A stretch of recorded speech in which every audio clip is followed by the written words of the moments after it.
Hey you, hey buddy, and welcome to Gil-Kist Nation Sports Talk. Today's talk will be about the UEFA Champions League. Yes, my friends, I'm your host, Wolfgang, and today we're going to discuss the final 8 teams in the Champions League. It's been a very funky season, you could say, for the Champions League. As you can look at the final 8 contestants, some of them do have some great class, and some of these guys just might make you wonder and even ask, what in the world are they doing here? Alright, as you know, there's still the 2 greatest showmen on this earth in this championship tournament, and it happens to be Ronaldo and Messi. It is quite possible these two will meet down the road, perhaps in the final, which would be an amazing showdown, and many fans will be licking their chops to see it.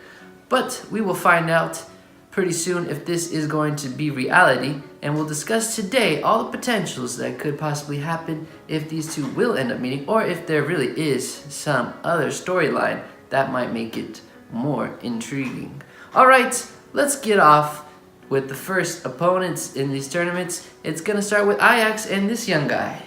Many people don't really know who he is, Mr. De Jong, the young Dutch international player. Plays midfield, and basically Ajax has no purpose in this tournament, as they are going to be going up against a very tough team in Juventus. He's going to have to do everything he can to get the ball to this guy, who is their main striker, the Serbian international, and hope that he can outscore this guy. And of course, we all know that does not seem to be likely at all, but you never know what's going to happen. And the main thing is we can all expect that this guy will easily outscore this guy, and you can expect Juventus and company, well, to pretty much chime their way through. As we know, Juventus is a very funky team. As you can see here, this isn't always their starting lineup, but if you look at them, they look like a bunch of people we've never seen before, except for, of course, Ronaldo on that far corner. And it just makes you to wonder, alright, here's a team, a very Italian soccer team, with most of the team members being from Italia international team. Some of them being kind of old, some of them a little bit youthful, and then you got some mixed, basically a lot of under-the-radar players on this team coming from different countries, and some of them will have to step up to really help the team succeed going in deep to this tournament. But really it comes down to your buddy boy, Ronaldo, doing his thing and giving us a great show. Alright, we're moving on now to Man City. Man City's got an interesting matchup against Tottenham. It's basically EPL, right? It's basically what we're getting. Man City's always been a team that's been doing pretty much decent in the tournament the last few years. They had a semi-final appearance, and they're on that doorstep again to get there. Their class is probably a little bit too much for the likes of these two guys to be able to advance. You can't really expect much from Tottenham to be able to outscore or really just outmaneuver the people from Man City. So it's pretty easy to say that we can expect this group of guys to be able to just maybe maneuver a little bit, maybe not too much, but definitely get past Tottenham and advance to the semi-final again for the second time in the last few years.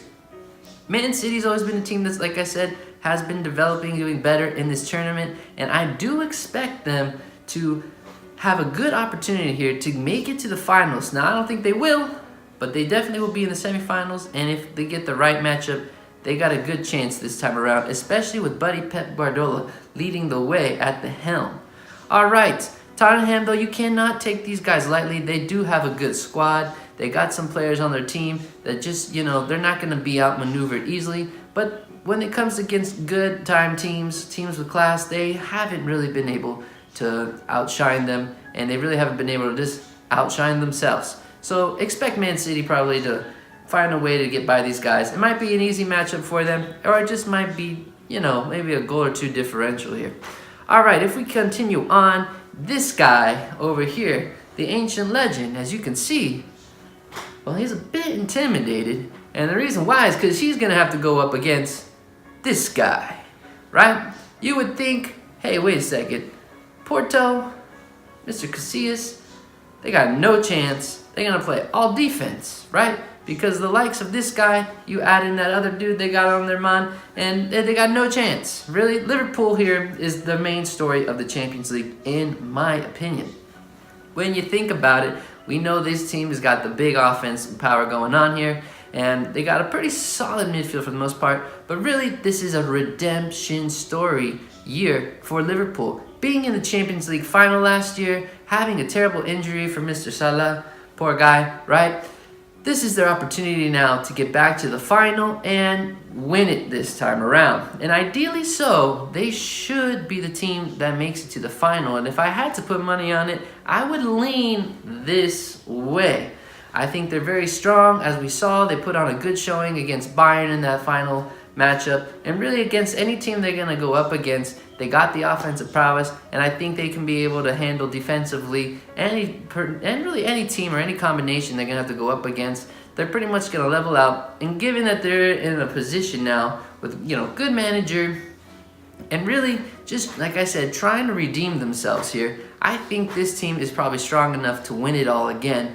But it just depends who they're going to match up against, But really, this is the team you want to stick with. So expect these guys to easily handle Porto and get into that semifinal. All right, let's continue on now. We're going to continue on to a team of luck, perhaps? Yes. As you can see, we are just getting lucky to be here in this position. Last time a team has had an intern coach and win the whole entire Champions League would be Chelsea. So maybe this guy's thinking, if Chelsea can do it, why can't Man United, right? Man United has a very intriguing team, but of course their matchup is a little bit nightmarish. They got some solid players on their squad, and hopefully, ideally, they can be able to do enough to be able to get past their opponent, who we will discuss about pretty soon. But really, if we're looking at this Man United team, they really only got two guys that got to really step up, and it's of course these two guys over here. Pogba's gonna have to play smart, and most importantly, not draw up any more red cards, as he has done in the past, all right? Lukaku's going to have to do some big outscoring. And we're talking big outscoring, I mean he's going to have to put up at least be involved in about 4 goals here. He doesn't have to score the goals.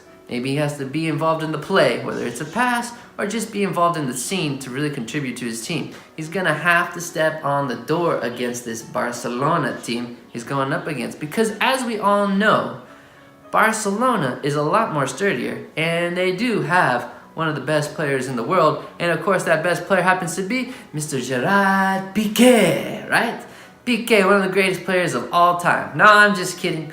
We all know he's a class act, but really the best player, of course, is coming down to Lionel Messi, right? You got Messi, you got Suarez, you got some other players on this team too that are pretty good. And really, we expect them to come full throttle here and put on the offensive showdown against this Man United. And they should definitely get past them, even with history, being on Barcelona's side. Really, Man United, like we said, they were very lucky in the last round to get past PSG. And now they got pretty much a death row matchup against this Barcelona team. We can easily expect Barcelona to win, but I wouldn't be surprised if Man United finds a way to just hunker down, keep it tight, and just be able to find a way to maybe even sneak past Barcelona and get into the next round. But really, all odds are going to be in Barcelona's favor. You can't go against them. Expect Barcelona into the next round. You should also expect Juve into the next round, Man City, and Liverpool. That should be your semi-final, right? Now, another reason why Barcelona will advance into the next round, and this is a really big time player that we expect a lot to happen from, and it's going to be, of course, our buddy boy Rakitic. I'm really interested to see how he does in this midfield showdown, because we got some good players too on Man United in the midfield. A lot of just like above the radar players, just kind of even almost subpar players, but there are some good guys on there, and it's going to be interesting to see a little bit of a revenge factor almost, with Rakitic being from Croatia and even Pogba being from France in that, of course, World Cup final showdown. So it's kind of like, hey, we're going up against each other again here. Let's see how we do this time around. So it's going to be interesting to see in this series how Rakitic performs in this matchup. I expect him to play pretty well. Of course, he's got Messi now, he's got Suarez, he's got all kinds of guys on that squad, and they should pretty much do well, and I think they will advance into the semi-finals. All right, guys, that pretty much summarizes everything that's happening here in the Champions League. There isn't a whole lot, but we can pretty much see who are the main favorites here and kind of what to look out for. And really the big story, like I said here, is to see which team is gonna shine out of this round heading into the semifinals and really make a statement to us and be like, yo, this is gonna be the team that's probably going to win it all. And if I had to pick one right now, I think Liverpool, being on that redemption type of year and how strong and fortified they are, I think I would have to pick them to win it all. All right, I hope you guys enjoy this quarterfinal round of the Champions League, and we will be back into the semifinals next time and see what is cooking then. Have a good day and a good life from all of us here at Gil-Kist Nation Sports Talk. Ciao, ciao.